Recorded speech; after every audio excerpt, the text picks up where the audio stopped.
A very good o'clock to all the students. Here I am Amisha ma'am, your English grammar teacher. Students, today I am here to start our chapter number 33, that is sequence of tenses. Here in this chapter, we are going to discuss about the pattern or the sequence we are going to place of the tense when principal clause is given to us. So what the tense we are going to place in subordinate clause in the another clause. Okay. So there is some specific rules which are to be followed by this tense. First rule is if the verb in the principal clause is in present or future tense. If in our principal clause the tense is in either in present tense or in future tense, then always remember that it may be followed by any tense required by the sense or intended by the speaker. We can use any tense. It depends on the speaker's intention. Okay, speaker's sense, speaker's way of. Like first sentence is we eat that we may live. Here we eat is our first clause, that is principal clause. It is a independent clause which is not depending on the other. We eat. So here we eat is the first form of the verb. That means it is the present tense we have used in principal clause. That we may live. Here that we may live.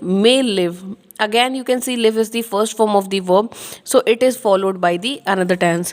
So do remember that my just way to say is whatever tense is given in the principal clause, either present or future, it will be followed by any tense required by the sense or intended by the speaker. Just see the second rule.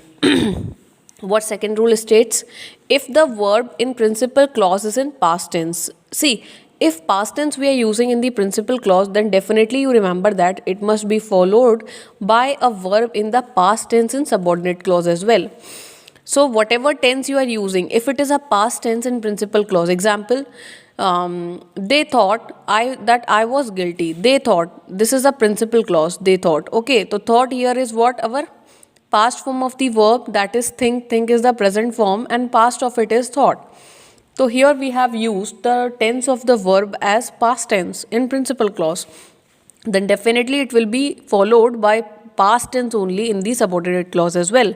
That is I was guilty. Was we have used here again a past tense. Okay. Third is to express a universal truth. Whenever something we are going to express which is universally true, like the sun rises in the east, or any habitual action or normal fact or custom, or you can say a geographical fact or scientific fact, then the the past tense in the principal clause, if past tense is used in the principal clause, it can be followed by present tense in the subordinate clause. It will definitely be followed by which tense? Present tense.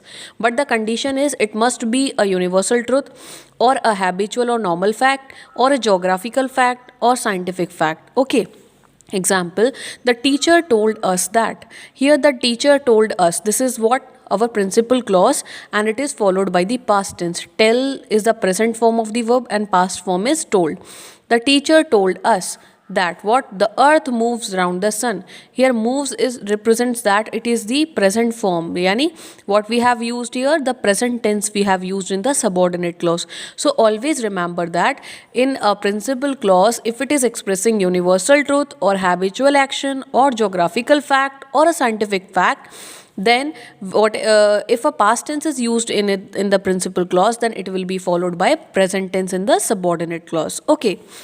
Fourth rule, or I can say another example I'm going to take here of third rule as well. I told him that I always get up at 5 a.m. This is my habitual action. Okay, I am getting up at 5 a.m. Okay, so here I told him. Told here represents that I told him. This is a principal clause and told here is the past tense. Okay, if it is in past tense, then definitely the subordinate clause will be followed by present tense. I always get up. Get is the present form of the verb, right? Now comes to the fourth rule. Fourth rule states that the past tense in the principal clause can be followed by any tense in the subordinate clause. Here, if the past tense is there in principal clause, the condition is it should be a universal truth or habitual action, normal fact, geographical fact or scientific fact. But in excluding all these facts, all these conditions, if past tense is there in principal clause, then it can be followed by any tense in the subordinate clause according to the sense, if it is adverb clause expressing comparison, time or reason. See, if it is being followed by comparison adverb of comparison, adverb of time, adverb of reason, then it can be followed by any tense if principal clause is in past tense. Like he liked you better than I do. Here's the comparison. We have compared better than. He liked you better than I do. So here he liked is our principal clause. He liked you is our principal clause. So past form we have used liked. So what I have used here, present form, better than I do. Now he liked you better than I did. Here also it is a comparison, but here you are expressing it as a past form. He liked you. This is a principal clause where you have used the past form, but better than I did. Did represents the past tense. It depends to the expression of the speaker also. Okay. Now here he failed because he shirks work. यहाँ पर reason you have given what he failed, वो fail हुआ because he shirks work. So he failed is our what? Past tense in principal clause. He shirks is the present form of the verb. Okay, so do remember what sequence you have to follow, what all the rules I have told here. Now what all rules are left, that is rule number 5 and rule number 6. Now rule number 5, any tense may be used in the subordinate clause if it is an adjective clause. Means any tense you can use in the subordinate clause if the condition is what? It is an adjective clause. See, yesterday I met a man who intends leaving for America tomorrow. यहाँ पर what you have used, yesterday I met a man who intends. यहाँ पर you have told which man you met, who is leaving, who intends to leave for America tomorrow. Here you have described the quality of that person, that you are only going to meet that person who intends to leave for America tomorrow. So here what you have used any, you can use any tense. Intends here showing that it is a present tense, right? Yesterday I met a man who showed me his paintings. Now showed represents the past form. ना आपने यहाँ क्या बोला, आप उस person से मिले हैं जिसने आपको पेंटिंग दिखाई थी, तो यहाँ पर उस पर्सन को डिस्क्राइब कर दिया. Person is a noun, man is a noun. You have describe that कि किसको दिखाया है, उसी पर्सन को जिसने पेंटिंग शो करी है. तो यहाँ पर ये एडजेक्टिव की तरफ वर्क कर रहा है. So when it is representing the adjective clause, you can use any tense in the subordinate clause. Okay, so in subordinate clause you have used past form. Now rule number 6, when the subordinate clause is introduced by lest, that, etc., the following rules must be followed. See, if your subordinate clause is introduced, अगर आपके subordinate clause में use हो रहा हो lest या that, what you have to use?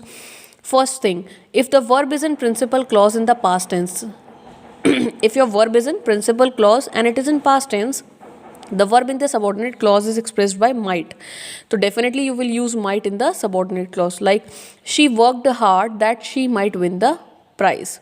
That you have used here. So if that is used in subordinate clause, what is the first rule? You have to see the principal clause. If principal clause is in past tense, yes, here principal clause is in past tense. Worked is used here. Worked is the past form of the verb. Then here in the subordinate clause, you are going to express the past tense with the word might. Okay, she might win the prize. Understood? Second is, if the verb in the principal clause is in present or future tense, the verb in the subordinate clause is expressed by may. यहाँ पर she works hard that she may win the prize. यहाँ that is used. सबसे पहला point है to see whether that is used or lest is used. So that is used here. If that is used, you are going to see the principal clause. If principal clause is in past tense, then it will be followed by the subordinate clause with might. If principal clause is in present tense, like she works hard, works here is the present form of the verb, then it will be followed by may in the subordinate clause, that she may win the prize. Now lest must be followed by should. We definitely know, हमको पता होना चाहिए ये कि lest हमेशा किससे follow होता है? should से. He walks carefully lest he should fall. He walks carefully lest he should. You have used here should fall. Okay. Hope so it is clear to you. Do watch the video completely to understand the chapter, and in your next video or next video I'm going to discuss the exercises as well. So do watch it carefully. Thank you, students.